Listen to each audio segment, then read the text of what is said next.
Yo, everybody, what is good? It is Flyers Talk A to D. Big news happening yesterday.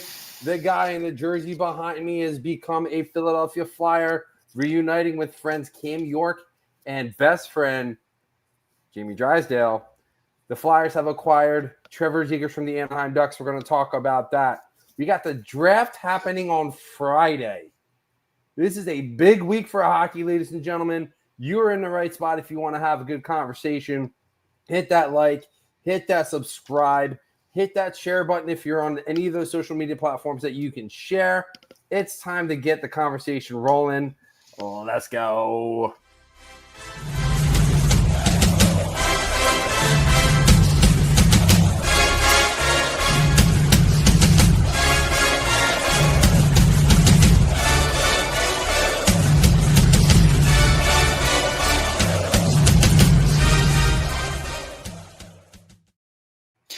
Welcome, ladies and gentlemen, to a brand new edition of Flyers Talk A2D right here on A2DRadio.com, brought to you by the Doc, Dr. Paul Vidal over at Specialized Physical Therapy. Listen, if you got any aches and pains and they are just causing you frustrations on top of frustrations on top of frustrations, well, guess what? You don't need to suffer in silence. Go to the doc. Either go to Burlington or Cherry Hill, New Jersey. Make an appointment at www.specializedphysicaltherapy.com. After a few sessions with them, you'll feel as good as new, and you'll be back to doing the things you love and back to not really feeling angry at work. Maybe. But still, you will feel much better at the end of the day. Anyway, specializedphysicaltherapy.com. And the poll question for today is, the trade to acquire Trevor Zegras is the prime example of a low-risk, high-reward kind of trade. Agree or disagree? So the question is, did Danny pull off a nice little sleight of hand here? Did he manage to get a possible primetime addition to the Philadelphia Flyers, still forming and still creating their identity? And he did it without really needing to sacrifice really anything at all. I mean, Ryan Poehling was solid, but still, at the end of the day, not too much lost. So the question is, do you agree, gentlemen?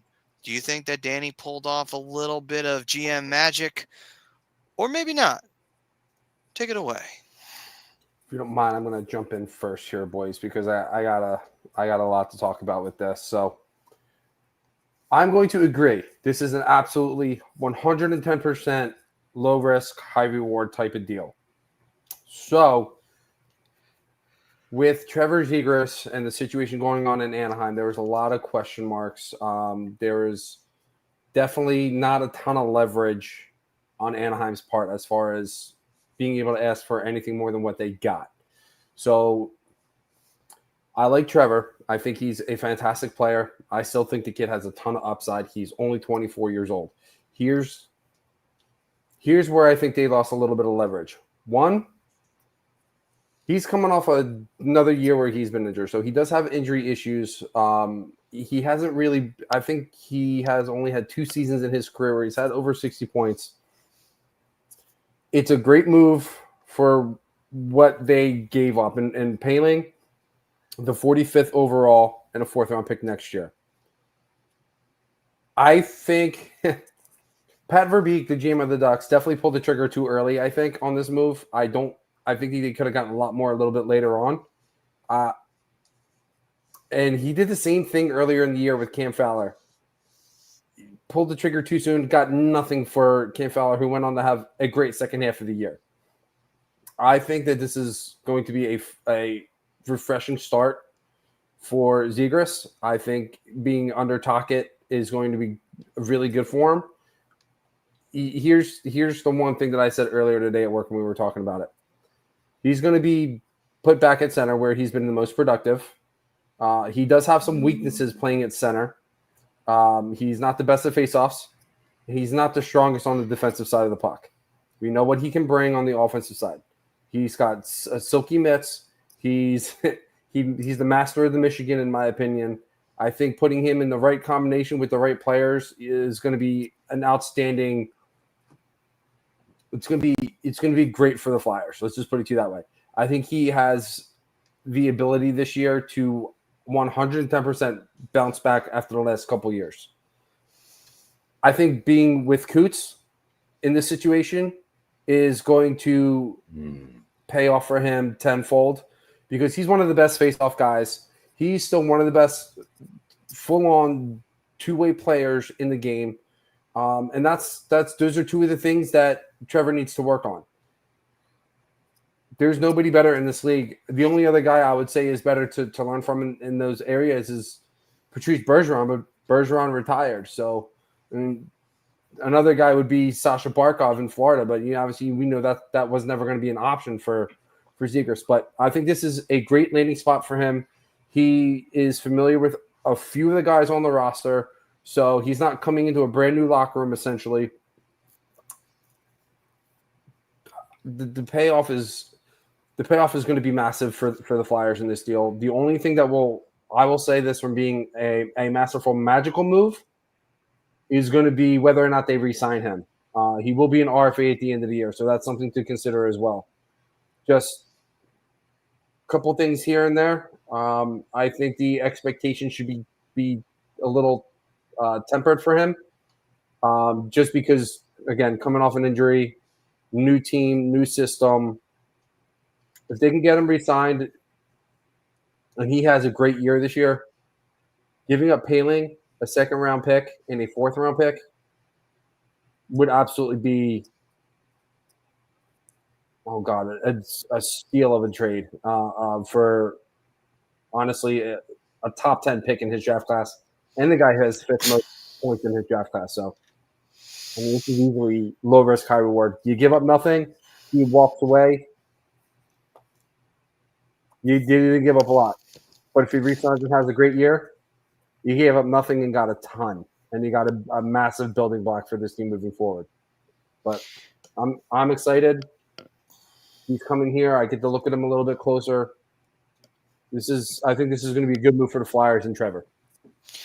So, Swoopy saying Zegras will be forced to play at first line when he's really a second liner. He's not really a first liner. He's not going to be forced on the first line. Priz saying if Zegras ends up no worse than 3C and helps the power play move up to 30th to 18th or 20th range for the cost of the trade would be a win. Spot on. Eileen saying good evening. Hello, Eileen. What's up? And John saying, what are they going to do with the goalie position? No way they can do another season with the same goalies. I disagree with that, man. I mean, you're downplaying Sam Harrison. A lot of it, when you get the team in front of him solidified, you're going to see more results. There's a reason why he played for Team Sweden in the Four Nations. But I think they could add to the playable NHL-ready depth. We talked about that in past shows, John. You can go back after tonight's show about possibly picking up Caden Primo, Priz's boy. He recommended that. And there's a couple other options, too. A lot of names that the Flyers are tied into. But getting back to the poll, because I'm eager to chomp at the bit here, boys. It's been a while since I've been on.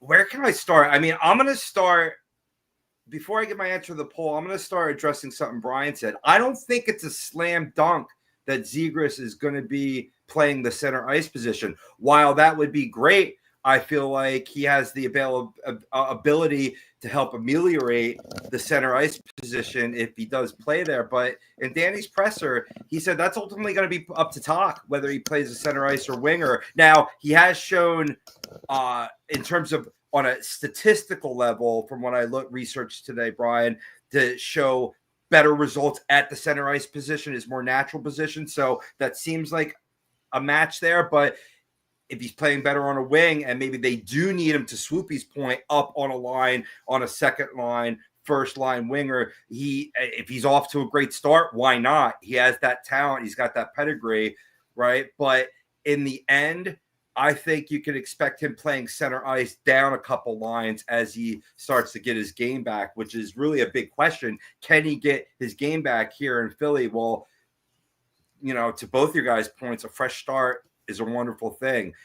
I think with the poll, though, in terms of it being a low risk, high reward kind of trade, I do agree as well. Absolutely.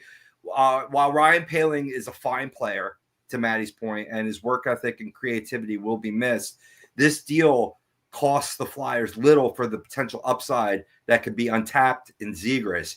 He could be another scorer that this team desperately needs. Plus, he could, like I said, he could help bolster the center ice position, if he plays there. But his current deal is very cap friendly. Even that, Brian mentioned that it'll be a restricted free agent at the end of the season. So if it turns out like it's a good match and he shows, promise, you have the outright rights to sign him as a restricted free agent. But in the meantime, he's on the third year of a $17.25 million deal, which he was not going to re-up in Anaheim, I believe, Brian. Is that correct?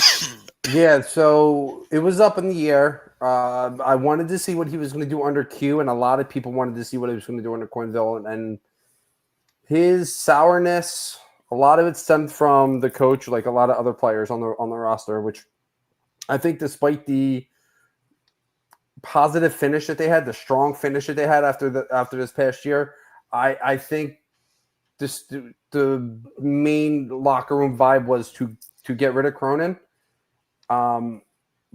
But I honestly, this is a massive deal for him, and I love it. I can't get over it. I think Trevor brought up a great point. He's a big name now. If they can get him to re-sign, which I think is going to be something that's going to want to be done in the next couple months. The world's this guy's oyster, I think is the saying. Is that the saying? Did I say that right?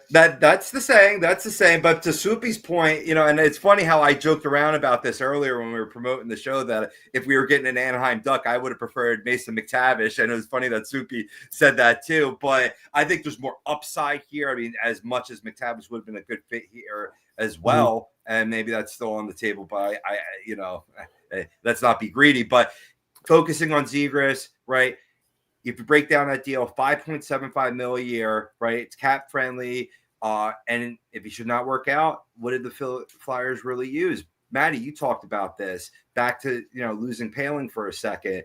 The Flyers have plenty of in-house options to fill a bottom six role. You look at, we saw players like Carson DeWart, who played bottom 6 minutes, Rodrigo Abels, who we saw in and out of the lineup during the season, Jacob Gauthier, who they signed, possibly Jacob Peltier if they re-sign him.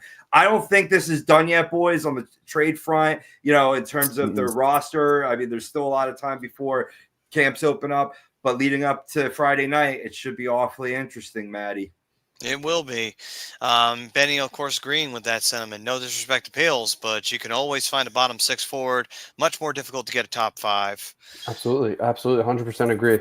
And let's see here. So, the way that I'm going to look at the poll question, I'm going to say that acquiring Trevor Zegras being a prime example of low risk, high reward. I agree.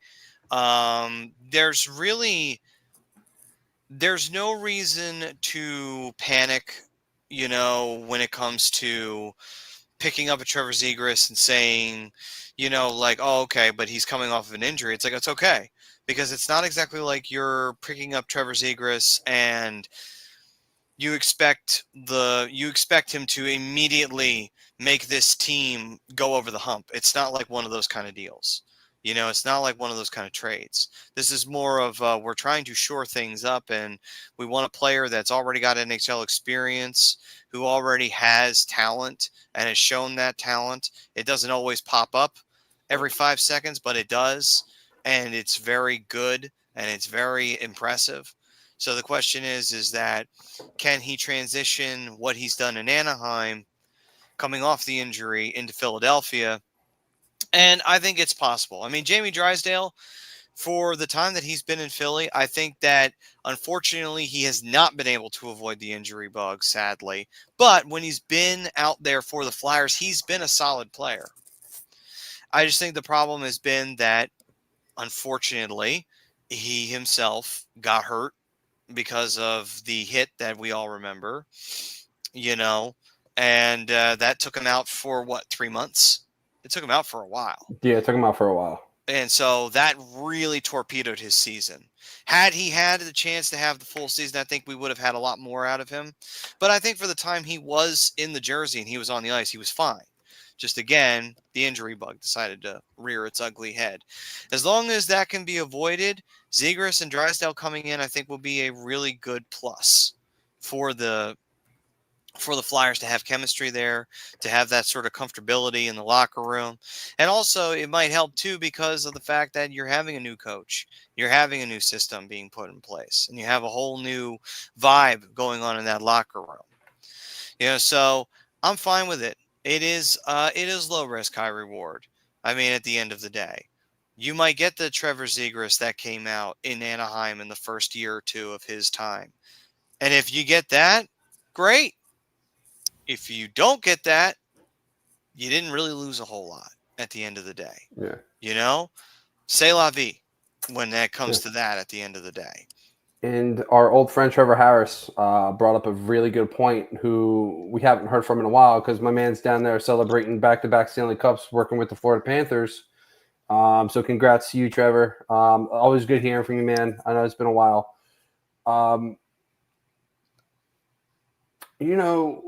Names like Zegras, and you see guys like Zegras perform well, it attracts players. It's like, oh, they're doing something crazy over here in Philly.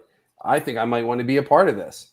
The other thing too is you bring in a guy like Trevor Zegras, it helps continue that culture that John Tortorella started in the locker room, where play for each other, play for the logo on the front, not the name on the back. You bring in a guy like Trevor Zegras, you're going to get that. This guy is a kid.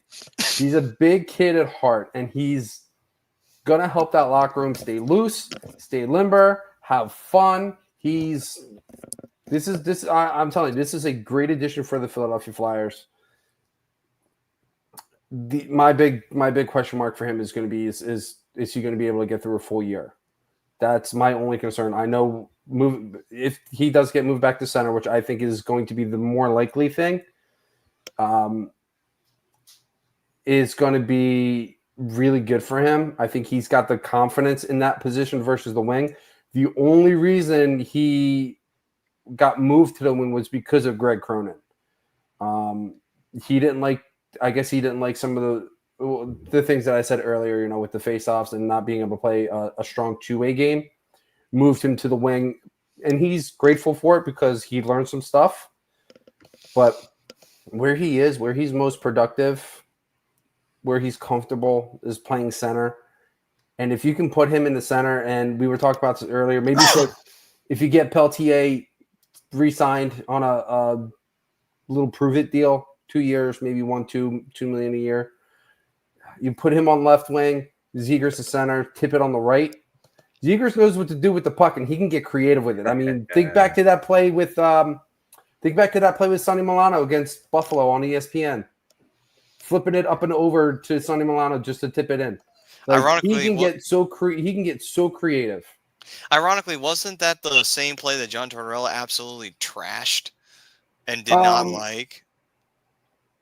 I mean, he didn't like a lot of what Trevor Zegras says just because he doesn't like him being flashy, but it is what it is. It's just funny because now it would have been even funnier if he was. Just imagine if Zegras had come over and Torts was still the coach. Mm-hmm. Right. That would have been hilarious, actually. Well, just another reason why Rick Tocchet, that makes a much better match, as well as being able to elicit other free agents to come here to Philadelphia. For sure. Mm-hmm.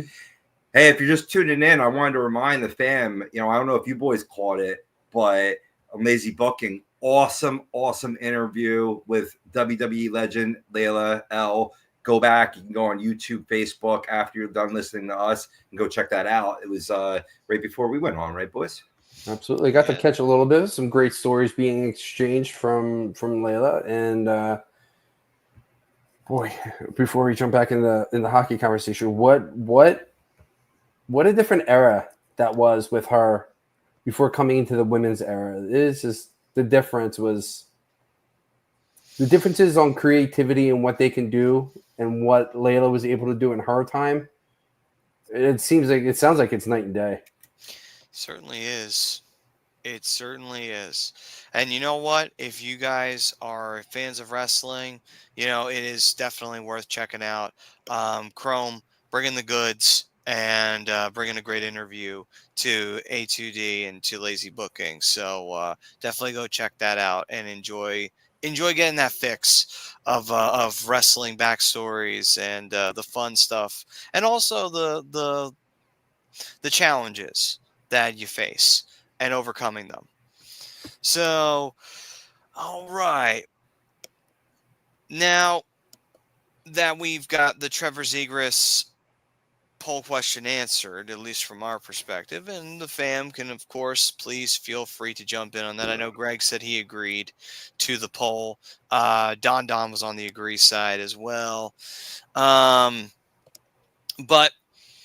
now the thing that is interesting is, what do you think else is going through Danny's mind? Like, he's done this move now.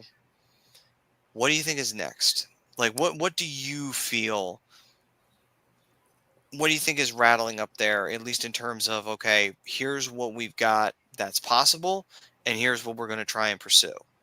What if you can try and get inside Danny's head? Where would you be taking this now that you've got Zegras? Robbie, you want to go first?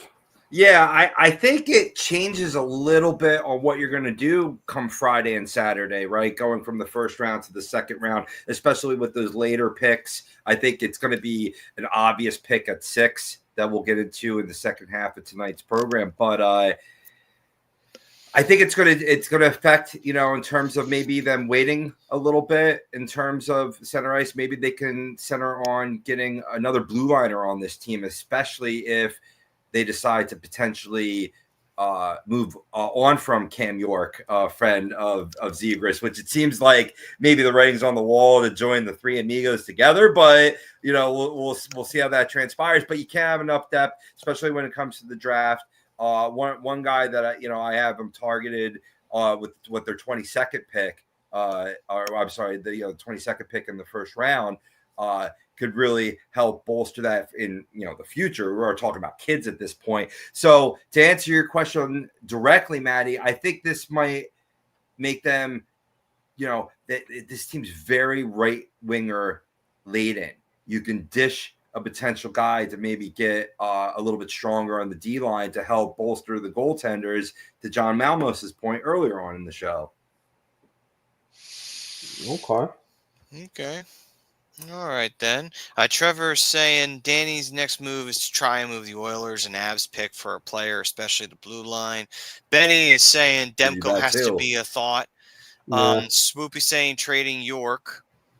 Trevor also said Aaron Ekblad is the best D-man on the market, but I have a weird feeling he's staying in Florida or going somewhere west. And Trev's also saying, I would not pay for Jake Allen. No thanks. I don't think York's going anywhere now. Yeah. So, Bri, what about you? You're Danny B now. You've got Trevor Zegras. You've pulled off this trade. What's your next move? Or what were your, if you can't pull it off, or at least what were your mindset be at right now?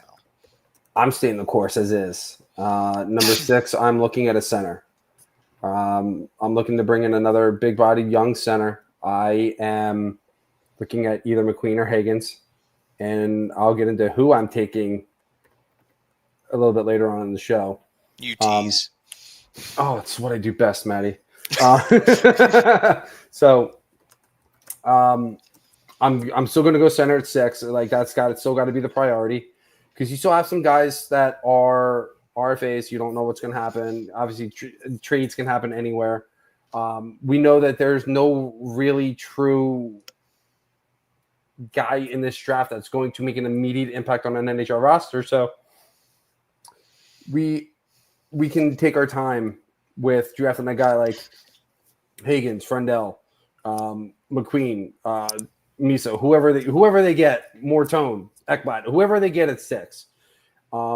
So they can take their time, let them develop, take a year or two, figure out what this team is going to be over the next year or two, because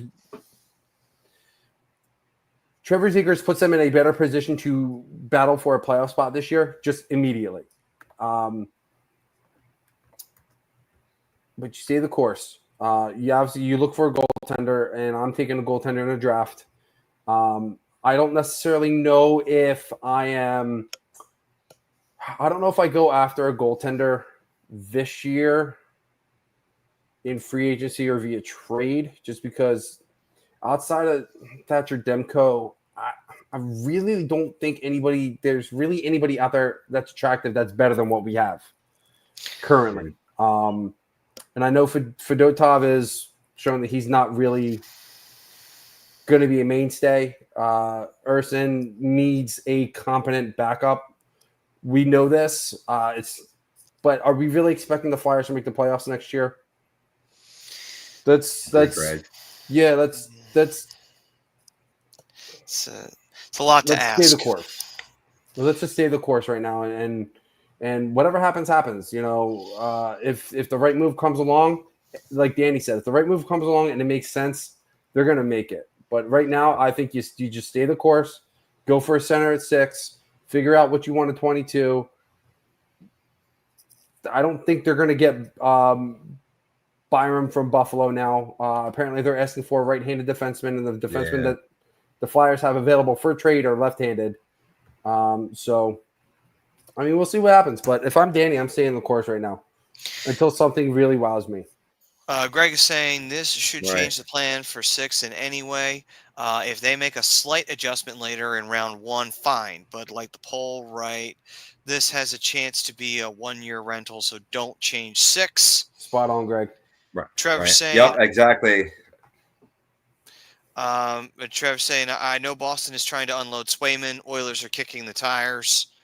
That's an interesting one. Yeah. Benny's saying, I'm sorry, Rob, go ahead. No. Benny is saying for sure I would move a pick to move up and get Martone. I think he is that important. That's certainly something they could do. If you're going to change anything with 6, I think that's what you do. Otherwise, if you stay at 6, you stay this course. You get your center iceman at that point, whomever it will be, and we'll debate about that later. But I think to Swoopy's point, you can maybe trade a pick for, NHL level player if you want to bolster that blue line. To my point before, it's been widely publicized that the Flyers were interested in Nicholas Hague. I don't think that asking price is going to be met either, much like Bowen Byram, to your point.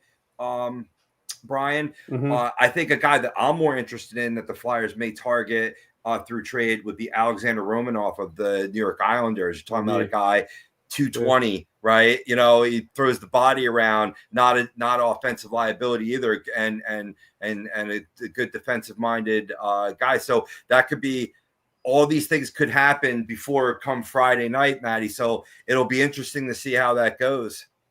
Yeah, definitely. It'll be an interesting situation with that. Right. Maybe with a forward, JJ Peterka, if they're still in on him out of Buffalo, he would be my better choice out of Byram anyway. Anyway, I'm done. Speaking of Buffalo, Subi was saying, why Buffalo want to trade JJ? Money, but I think they're gonna re-sign him. I don't think he's going anywhere. I think they're weighing their options. I mean, if they really want to put themselves in a position to be successful anytime in the near future, they have to stop selling their young talent.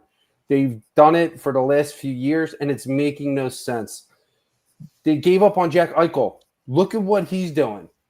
Right. They can't do the same thing again. They can't do it. Now, to be fair, though, I think Jack Eichel wanted out of Buffalo anyway. Sure. Well, he wanted that fresh start that Zegras wanted too, and it did Jack Eichel wonders. I'm not saying that's you're going to get the same results out of Zegras, but even if you get half of the results, it fills the need, and you didn't give up a first-round draft pick to get him. So this is a win across the board. Yeah. It is. And Chris saying, depending on what the asking price is, let's not get too hasty on the no trades thing. Danny's already, it could be just smoke and mirrors, but Danny's already come out and said he's going to make the picks. He has no intention on trading him. Right. Especially now that you just made a move to get Trevor Zegras. I don't know if that's really an option for him moving forward. Now you got your potential young one of centerpieces, Right. and now you have the potential to add 3 more first round picks. So unless he's wowed, or you're going to get somebody like Romanov or Noah Right. Dobson, I don't see it Right. happening. Right. And I mean, also how the draft goes, right? Within the draft, okay, all their targets are gone at 22. All of their targets are gone at 31 or going into the second round, right? Mm-hmm. Then you might see, they have a plethora of second round picks to move as well, for guys lower on the food chain. Mm-hmm. Right. No, spot on, Robbie. And that's the other thing too, is we got to see how the draft falls on Friday. Right. And let's see here. Pris saying the Sabres are doing the hybrid game of South Park underwear gnome plan for profit, and the Tampa Bay Rays winning without the winning. Yeah, Priz. He wrote me a message. He was already, I forget what he was drinking, but he was already 3 deep. That's funny because it's what was it? Step 1, get underwear. Step 3, profit. No idea what step 2 is. That's actually a really, really good comparison there, Chris. Swoopy saying, "Where's Mitch Marner going to end up?" To me, it's Carolina. My question in my bones was telling me. My question is with Marner, like, if you think he's going to end there, where do you think, do you think he would be that guy that would help Carolina finally stop getting eliminated in the playoffs? Like, that he would finally be the answer to that problem? Because he did so much in Toronto to make that happen? What? I mean, fair. Maybe every place is different, though. Every place is different. Rob Brandenmore's a far different coach than Berube as well. So the only reason I say that is because Marner, I don't know if he will. I'm not saying that he can't. What I'm saying is, will he? Will he handle Brendy well?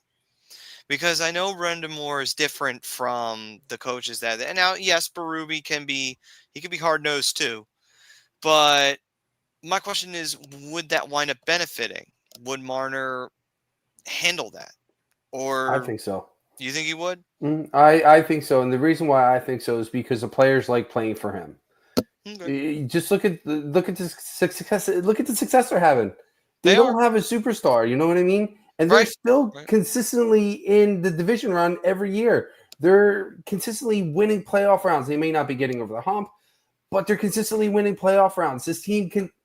There's no superstar on this roster, and they're still finding ways to win hockey games. So that, to me, tells me a lot about that coach. If Marner winds up in Carolina, which I think they're freeing up all this money to be able to go after him, I think they're going to be able to make the best offer for him because they won't be able to lock him up for a long-term deal. They're going to want, from what I'm hearing, he wants 2 to 4 years now. That's ideal for Carolina because I think they have a 2 to 4 year window left with some of the talent that they have there. And imagine Mitch Marner and Logan Stankoven being able to play on the same team together. Who better for a young player like that to benefit from? And Marner, yeah, I know he's not a scorer. He had 100 points over the last couple of years. In those years, put him with a guy like Andrei Svechnikov. Imagine how much more he's going to blow up. A guy like Sebastian Aho. Imagine how much better he's going to play with a guy like Mitch Marner. It's not about guys scoring goals. It's about creating offensive chances and how you can score off of that. Mitch Marner is going to create offensive chances for whoever he goes with. And I do think Carolina is a team that has the most cap space right now that makes the most sense because they still have that window to win. And I don't think he's going to a rebuilder. So obviously Columbus would not be on the docket, as Benny was suggesting. Not that Columbus is in full-on rebuild mode, but they're a bubble team. So I don't know if that would necessarily be the one that lands Marner. Columbus is interesting, though, because of how they played last year. They played very well. But the question is, now, I'm not saying it's going to go down like this, because it may or may not. But is it going to be like how the Flyers were when they first got Torts? They had that really great year and then took that step back. Is the same thing going to happen with Columbus? You Yeah. know, like that's where my head's at with them. Like, is the same thing going to play out here? I say no because Carolina is a much better defensive team. You mean Columbus? Sorry, yeah. Well, no.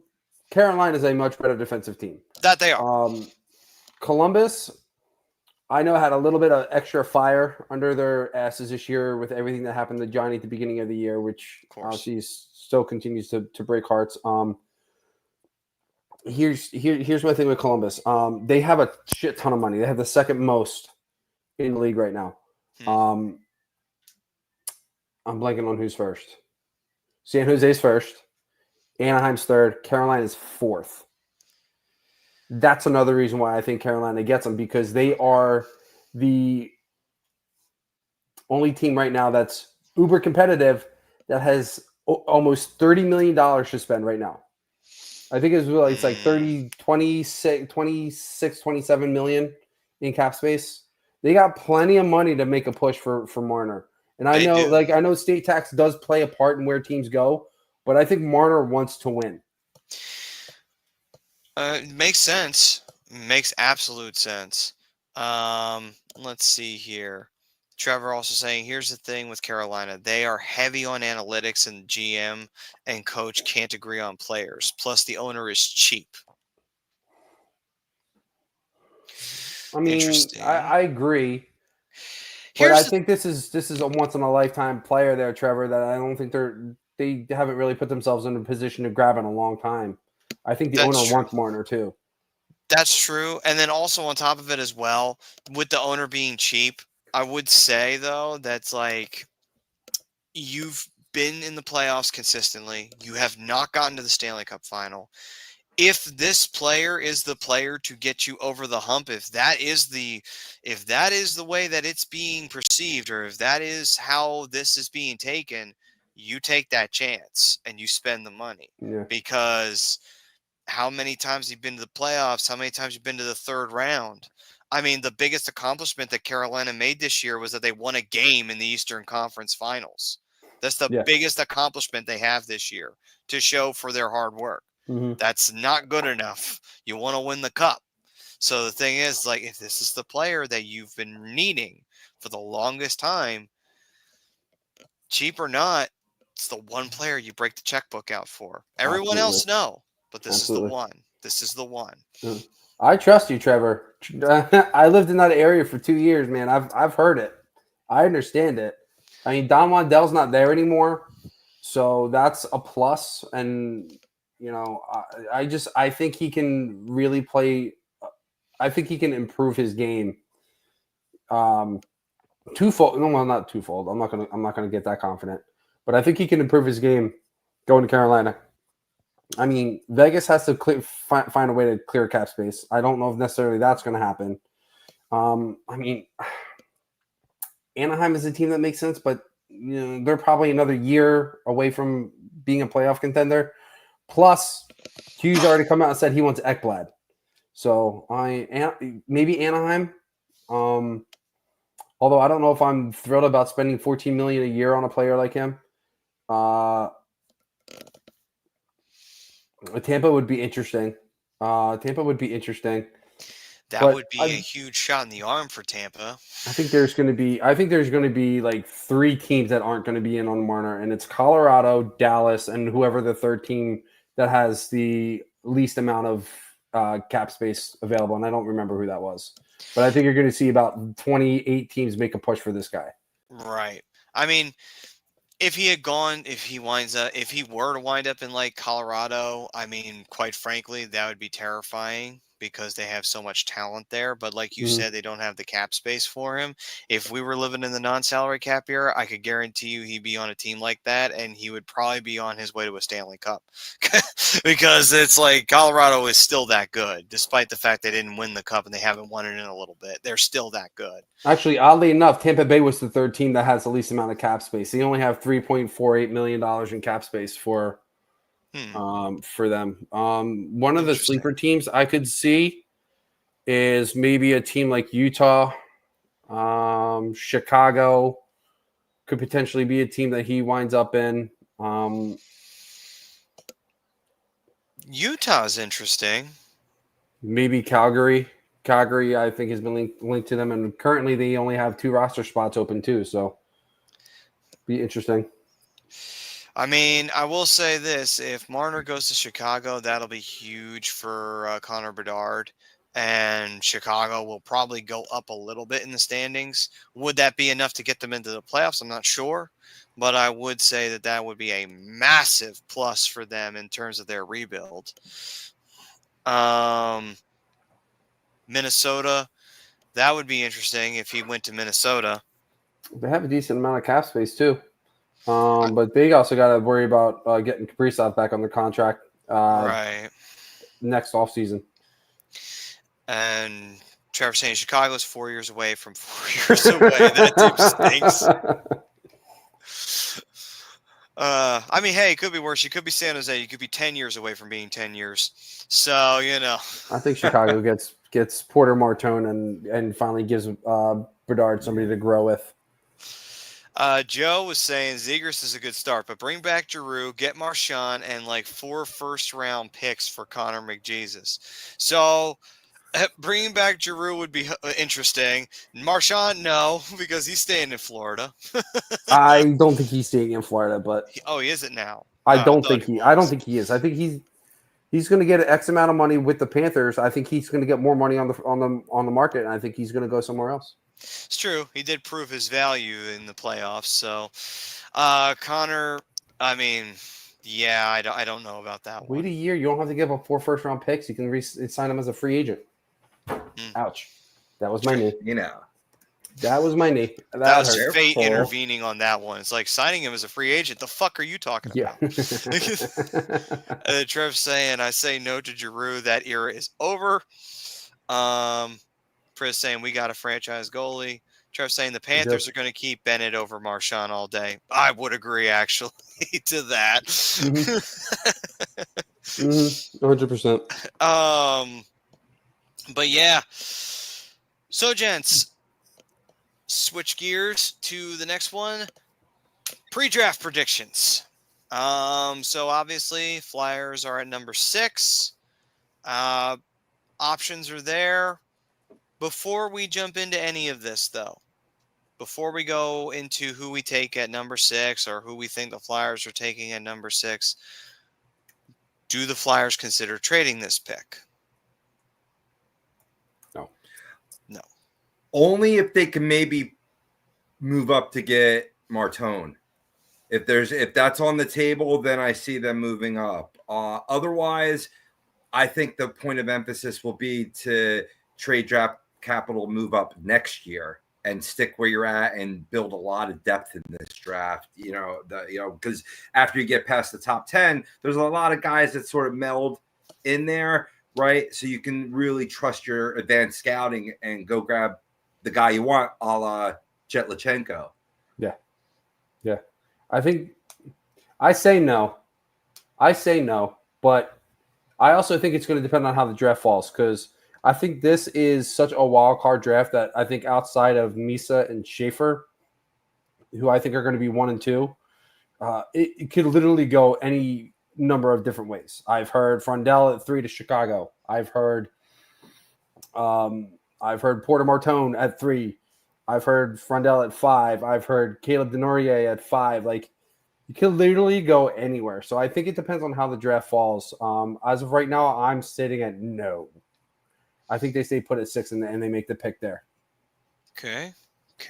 So now that leaves us to the prediction. Who do the Flyers grab? Who does Danny announce when it's time for the Flyers to make their number 6 overall pick? Who wants to start? Robbie, go first. All right. Well, I've alluded to it before, but with 6, you still address the paper-thin center ice position. Even, and that's in Danny's words, not mine. From the pressure, even with Zegras in tow. While on the small side at 5'11", me and Brian debated that last week. I think if he's there, please God. You draft center iceman James Higgins. But if he's gone, it may be a blessing in disguise, because as great and talented as he is, and we can discuss the player a little bit more in detail after I wrap up, but if he's gone, I'm then pivoting and targeting 6'2" center Jake O'Brien.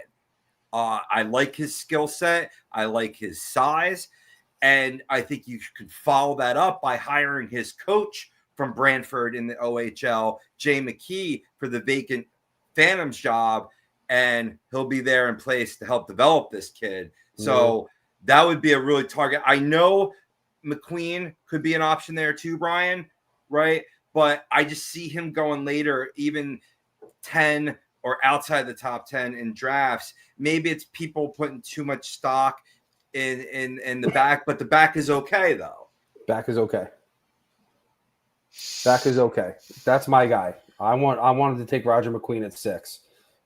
If he winds up like he's going to be outside of the top 5 or the top 6, I maybe trade back and go get him, because a lot of people I talk to tell me how badly they want Tage Thompson, and Tage Thompson this and Tage Thompson that. Such a good player. This kid is a Tage Thompson 2.0. He skates well. He's like 6'6". He's 215 pounds. He skates really well.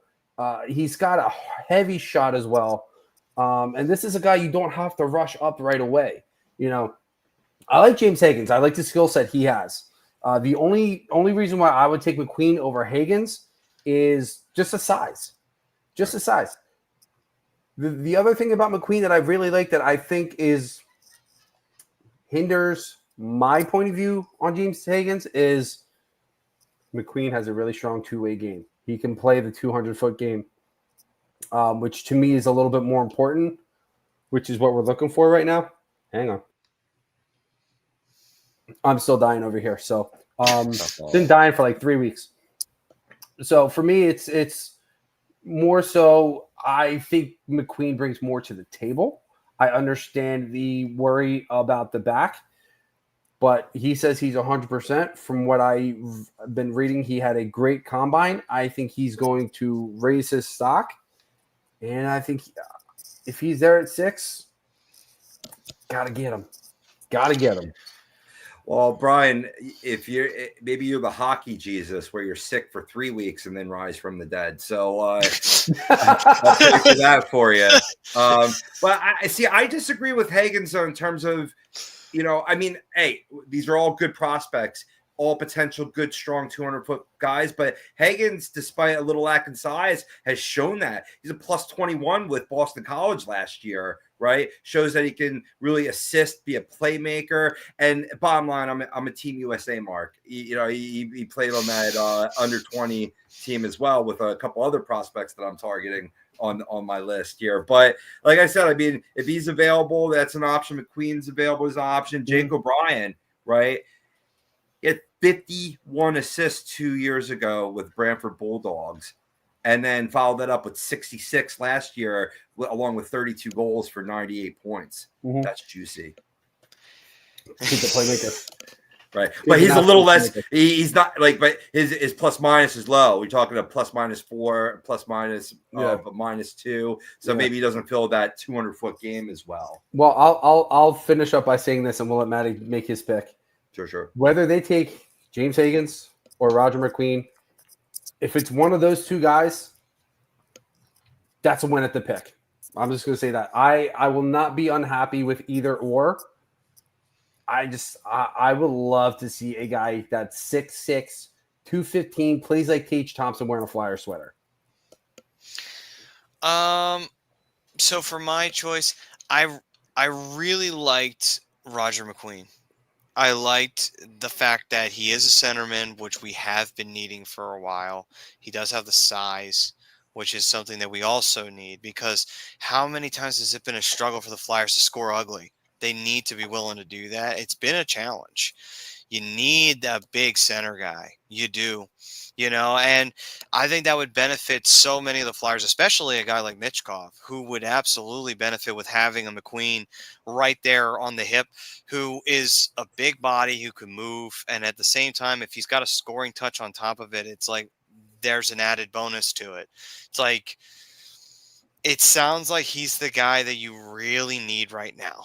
I know they say you don't always want to draft for a need, but if it's past 1 and 2 this year, it sounds like it's okay to draft for a need, So I would say McQueen would be the one that I would choose in terms of the players' options. It's like, we need a center for the first line. Yeah. We do not have one. Until we have one, it's going to be a challenge for anyone on that line to get going. And so I would say, go with McQueen. Generally, you want to go best available, but I think you hit the nail on the head, Matty, that it's such a need that it needs to be addressed, and there's a lot of good options in that range. Mm-hmm. Absolutely. That's the one thing that you lost when you traded Giroux away. Mm-hmm. You don't have it anymore. And it's a little bit of a challenge. And I know Giroux wasn't a natural center, but eventually he had to play it because there was really no other option at the end of the day. So, like, to kind of go piggyback off of what you were saying, Maddie, like, I think any of these guys I would say it's probably the top 10 of centers. Higgins, O'Brien, McQueen, Misa. I think these guys all have that 1C potential, and even if they're not, you have 2C potential. I think that's the floor for these guys, and then. If Trevor Zegras turns into the center that everybody thinks he can be, that I think he can be, I think Zegras' ceiling is a 1C. I think his floor right now, third line center, just to get him going. And that's I'm sorry, Brian. I didn't mean to interrupt. No, you're good. I had to clear my throat anyway because, again, death, walking death. My question is, if you're Hockey Jesus, do you give a Hail Mary with the smelling salts and just see the look on people's faces as you cross? Where do you think they get the smelling salts from? But no, I do think there's one number one center potential in really the majority of the centers that are in the top 10 here. Because it's just, these guys are good. These guys are big. You want your number one center to be a big bodied guy. That's why Coots was so good for so long. Yeah. I love you too, Prez. Paige Thompson. That's all I'm going to say. And like I said, you can't go, if it's Higgins or McQueen, you can't go wrong with either guy. I think both guys will help this team definitely take the next step. It's such an important part that you need. The Flyers haven't had it for a while, and it's like you need your center. Mm-hmm. You've got the potential superstar player with Mitchkov. Okay, that's great. Wonderful. That's a huge need. Now we need the need of, okay, we need a guy who's going to be the anchor on the line. We don't have that right now. Yeah. And if we're going to find the kid in this draft who's going to be that anchor, great, because that's what we need at this moment, because the center is the anchor normally, and you need him. You need him badly. So get him this year. Get him this year. If you feel it's the right year to do it, go with it. And you know what? Think about it this way too. That makes the trade with Trevor Zegras even make more sense. If you really think about what the Flyers need in the draft, and then on top of it, if Trevor Zegras turns out to be the 2C and you draft your 1C, then it's like you just solved a huge problem. And all you had to do was trade a few picks, Ryan Poehling, and then you drafted the other one. Yeah. Like instantly turning a weakness into a strength. Exactly. If Danny just pulled that shit out, and he pulled that magic off right there, Danny just went up so high in the rankings of Flyers GMs right there. Yep. Like he damn near might have been in the top 10 if he pulls that off, quite frankly. And that puts Jet at 3C. and that takes a ton of pressure off of him to allow him to put himself in a situation to be like a Noah Cates, maybe a step up from like a Noah Cates. Right, because he was a later pick, and so the potential was a little different for him. Yep, and if you can sit there and put number 6 overall at 1C, number 9 overall in his draft year at 2C, and number 12 overall at 3C, I think that sets his team up pretty well to have some long-term success, especially since they're all under the age of 25. Right. So Danny may very well have he might have just made a trade, and possibly come Friday he might have draft the solution to our center problem. And if he does that, wow. I mean, we talk about rebuilding, that's a massive thing taken care of right there. Off the fucking list right there. Mm-hmm. So here's my question. I already know my answer to this. I'm curious to what you guys think. And I know some of the guys in the chat were saying it. I saw Trevor bring it up. I think Benny brought it up. I know Swoopy brought it up. Do we address the defensive position now, or do we kind of just rock as we go? Because I'm in the boat of rocking as we go right now, because you sign York to a bridge deal, which I think with Zegras here is going to put him in a very different mindset. You get him signed. You don't have Risto for the first couple months of the year. When he comes back, that's definitely going to be it's going to be a real like injection of physicality. Like that. You have Emil Andre getting ready to come up. I mean, he's ready. You got Bonk on the brink. I see what you did there. I didn't even do that on purpose. It's just it's so natural now. I'm doing this for 10 years. You know, I personally, I think you rock with what you got. Maybe you go out and you get maybe like a depth defenseman that can play like kind of like what Mark Stahl and Eric Johnson did the last few years. You go out and address maybe like a 7th defenseman. But right now, unless you move somebody, it's a logjam still. So I don't know who you move, or who you would move, or who you would even bring in. What about the future? You can always go super young, because I'm going to dive right into who I would draft at number 22, right? And okay, if you sign York to a bridge deal, that makes things a little more solidified, right? But we talked about, Maddie, you talked about it earlier in the show in terms of the injury history of one Jamie Drysdale, a right-handed defenseman. So that's what I would do at 22. I would target a young right-handed defenseman, and in particular, if he's still there, I think the Blues might go after him. I believe the Blues are before 22. Where are they at? Yeah, they're at 19, so they could grab him at 19 because they have a need for a right-handed defenseman as well. But Logan Hensler, right, 18 years old, out of University of Wisconsin, also Team USA under 20. So I am a mark, right? He met the requirement. He's 18. He's 18 and he's already 6'2", 196. Jeez. I just think that's going to create great depth behind, the injury-prone Drysdale. He's the, sizey defenseman with both a physical presence and a heavy shot. He ranked 5th on the University of Wisconsin with 30 block shots, and 2nd among defensemen with 50 shots with that heavy shot. So I think he fits right in with the Flyers' mentality of focusing on the block shot. Benny's saying, if we take a D-man in the first round, would like the kid out of Portland, Seneca or Seneca. How do we pronounce that one? I'm familiar from going through mock drafts, but your guess is as good as mine on pronunciations, brother. I'm just trying to think of how it would be said. So I think the P is silent. Yeah, I think I'm going to assume the P is silent. Anyway. That's an option there too, Benny. It's an option there too. Where's he going? This latest mock. So, defensively wise, I mean, if the option is available to draft a player that could really help with the defensive depth, that's fine, because that is also a need. But on the top Yeah, of it there's as nothing wrong well, with it. yeah. So it can't hurt to go that route. Oh, it's pronounced Keith. Oh, Yeah. My name is Jeff.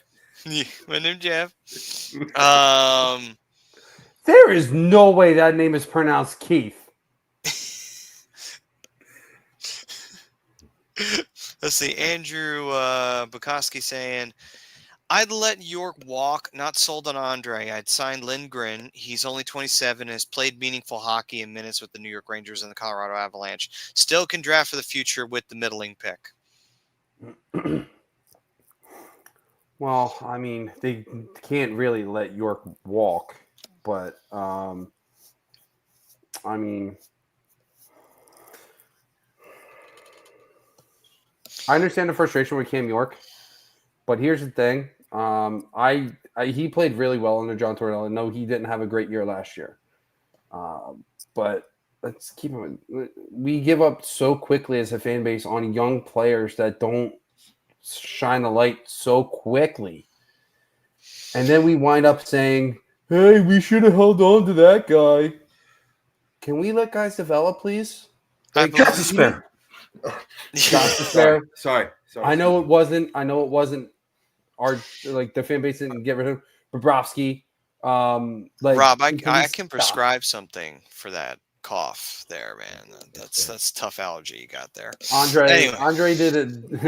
Andre did a good job last year. He wasn't super noticeable, but he didn't. I don't think he did a lot anything that really looked negative. I thought he did a lot of good little things. I want to let these guys kind of go into form. Can we stop?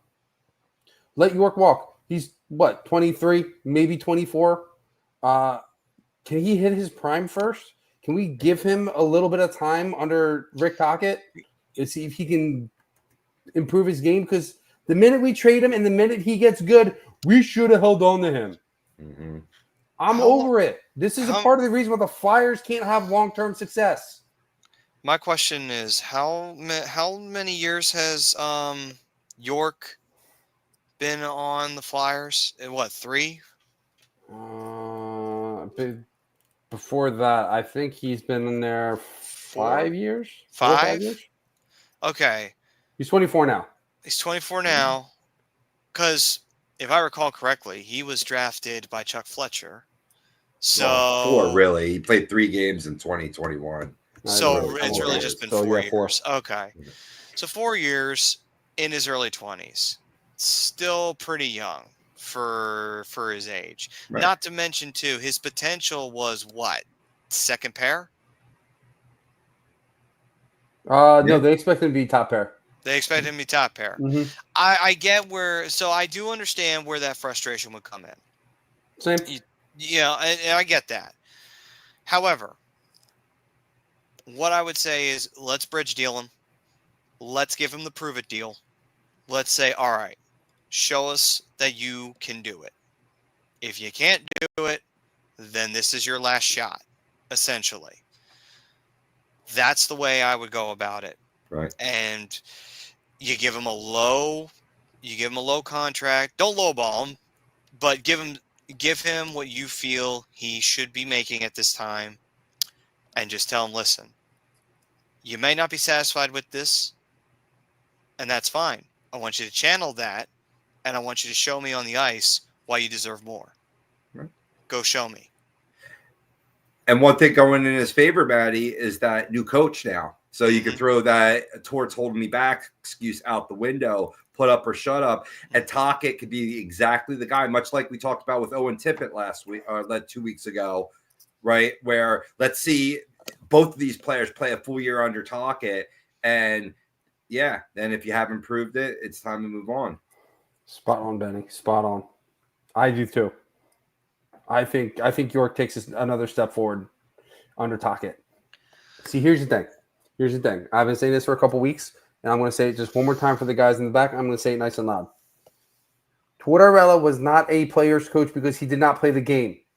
He doesn't understand the X's and O's as well as some of the other coaches in this league, like a Rick Tocchet, because Rick Tocchett's played. These teams that are having more success are teams that have coaches that have played the game at some point in their careers. Rick Tocchet played for a long time in the NHL. He was a goal scorer. He was a grinder. He knew how to pass the puck. He did it all. He knows how to do it. I think Tocchet is going to be a massive ad for this. I also think Superfly, get out of here. Superfly. Sorry. My apartment's in hell right now. Is the Fly at least wearing a Flyers jersey? No, he's a fat fuck. I'll tell you that. Between Tocchet, Hey, Verde, Verde, and now adding Todd Reardon, there's absolutely no excuse for Cam York to flounder like he did last year. I think with a lot of things Tortorella said throughout the season rubbed him the wrong way, and I think his play struggled because of that. So I think we see a very different Cam York. And you know what? I think we can see it. And you know what? Also, I think that if combine with the Tocchet coming in, give him the bridge deal. If he feels like that doesn't reflect him as a player, good. That will fuel him. That will fuel him to go into this new year with that fresh mindset of, I don't agree that I'm top pair like it says I'm supposed to be. Good. Now you got a chance to work new with Tocchet. You don't have Torts here. Go prove it. Go prove it to everybody why you deserve more and why you deserve to be here. It's his chance to do it. And Heather, thank you for telling me how to say that name. Shanichka. Makes sense. Yeah, listen, no, appreciate that. I'm just a ginger. I don't know. So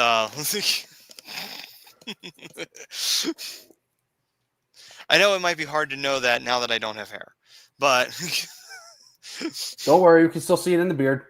Yes. I'm alcohol. Jeez Louise, praise. You forgot the IC part of that, but okay. We love you, Priz. Benny. Show's not going to work here anymore. Priz is alcohol, and I am Queens Boulevard. So, with that being said, before we close this one out, gentlemen, one last thing I want to say. Do you guys honestly think that there is anybody out there in the Eastern Conference that can stop Florida from getting back into the Stanley Cup Finals? No. I really don't. I mean, it depends how the Rangers respond with Mike Sullivan in tow. That could be a potential team. The Hurricanes, maybe they finally get their shit together and slay the demons. Even New Jersey Devils, a team that's been underperforming, can eventually come to fruition too. So, but I mean, Florida, they got great head coaching, great depth at all positions, play the game right, have the stamina. It's the new dynasty, boys. Agreed. I mean, people are talking about them three-peating. We haven't seen a three-peat since the Islanders. Yeah. I mean, I hope not. God, I hope not. But my mind would be blown if we see a three-peat in this day and age. It's like, holy shit. Like, the Islanders did it in the 80s. It's the 2020s. Like, mid-2020s, too. Yeah. It's like, holy shit. By the way, I realized that the day they won the cup. Do you realize that in the 2020s, a Florida team has represented the East every single year in the Stanley Cup Final? Yep. They haven't won them all, but every year in the 2020s, since the bubble, Tampa or Florida have been on the eastern side of the bracket. Man, COVID really did screw everybody, didn't they? It's just crazy to think about that. It's like, how the fuck? Like, think about that. 20 years ago, we would have never thought that Tampa and Florida were going to be dominant at any point in time. And now, here they are, especially Florida. That was a team, that was an organization that was a joke for the longest time. And now they're going to be a three-peater. I don't know, guys. Shit is off the fucking wall right now here in the NHL. It really is. In order for me to answer this one, I got to see how free agency falls. So as of right now, I'm with you boys. I don't think there is a team that could beat Florida, but ask me that question again when we do start doing our season preview a little bit later on in the summer, and then we'll see if my answer changes. All right. And I mean, I'm just talking the East. I think there's a couple teams that could give them a run for money in the West. If they make it back to the Cup Finals, too. Vegas Golden Knights being a prime example. Even the Dallas Stars too, who were really battling the injury bug during their playoff run this season. Yep, that's true. Can't leave out Colorado either. Yeah, I think Colorado's going to overhaul. I think adding Jonathan Toews is a good move for Winnipeg. I think that adds something that they haven't had. And that's a guy who's been on the roster that's been there and has won multiple. So I think that's a big one. I think he'll get third line minutes there. We'll see what happens. Again, too early for me to answer that personally. I want to see how free agency falls, and then we'll go from there. All right, then. So we will thumbtack it to the wall, and we will come back to that question later on. But I just wanted to throw it out there because there's a lot of speculation about it. I figured, you know what? We might as well throw it out there because I know a lot of people are probably scratching their heads like, is this really going to happen? Or are we really going to see a three-peat in the 2020s? But that'll do it for this edition of Flyers Talk A2D. If you guys missed it, go back. Robbie said it earlier. I'll say it now. Go back and check out Lazy Booking. Chrome had a great interview with Layla El, former women's champion, and also an amazing talent that had a great run in WWE and had a great bunch of stories to tell and had some interesting, insight into the world of WWE and how things were done back then. And, of course, tomorrow night, the final whistle will be coming at you on Wednesday. A2D Wednesday night. A2D Wednesday night. My bad. Sorry. Got them confused. My bad. A2D Wednesday night. Don't know how I got it mixed up, but I did. And at the end of the day, you will get your fix of hockey from us, but you will get a fix of all the major sports from them. You'll get great insight about the Phillies, the Eagles, Sixers, all of them. So don't miss it. Check it out. It'll be worth the time, and it'll be a fun ride as well. So that will be tomorrow night. But for us here, that is it. We thank everybody for joining us once again. And I do believe we have another announcement to make before we're all said and done. So, Bri, take it away. Boys, it is with great pleasure to announce that we are no longer a show. No, I'm just kidding. We're not going anywhere. In fact, Friday night for the draft. You sandbagging son of a bitch.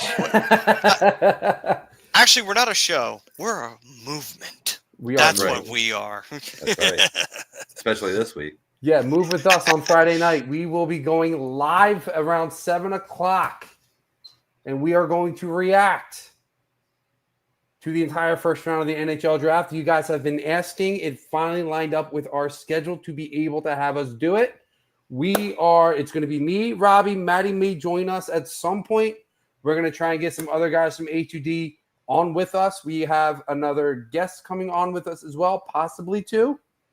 So we got a lot going on for Friday. We're going to react to the first round. Flyers 3 picks, any trades, anything. We're going to react to it all. Friday is going to be so much fun. We are excited. I can't wait to get it going. But Friday, 7 o'clock, join the Hockey Boys during the NHL draft. I can't wait to prove my picks right because I'm going to announce all 3 picks before they go. I gave 2 tonight. I'll save number 31 for Friday. That's what I'm doing. Because we got to see how it shakes. You know what I mean? I don't know. Mm-hmm. A lot could happen from now to then. I'm excited. Let's go. You get all of them right, but the 31. You're like, damn it! I probably will. I mean, it's a crapshoot then, you know. So, I'm probably gonna go 0 for 3. So, well, yeah. Actually, you know what? That's a good one. That's a good one. So, SJM, Priz, Benny, Heather, all you guys, 6/22/31. We're gonna play a game. Robbie just gave me the idea. We're gonna predict. We're gonna read your predictions off on the air when they're about to get ready to go off, and we'll see who wins. Winner's gonna get bragging rights because we don't have anything to give away.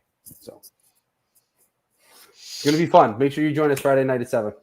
All right then. So Friday night, tons of excitement coming your way right here on Flyers Talk A2D for the draft. As we get ever so closer. Win this. Yeah. As we get ever so closer to welcoming in a new addition to the Flyers system. Hockey shirt. Smells clean. Well, I mean, looks can be deceiving. So can smells. But, you know. Smell anything anyway. You can win my Carter Hart jersey. I burned mine. But anyway, so we thank everybody for joining us for this edition of the Flyers Talk A2D here on a2dradio.com. Once again, we were brought to you by Specialized Physical Therapy, the Dr. Paul Vidal. We thank you again. We hope everybody stays safe and stay healthy out there.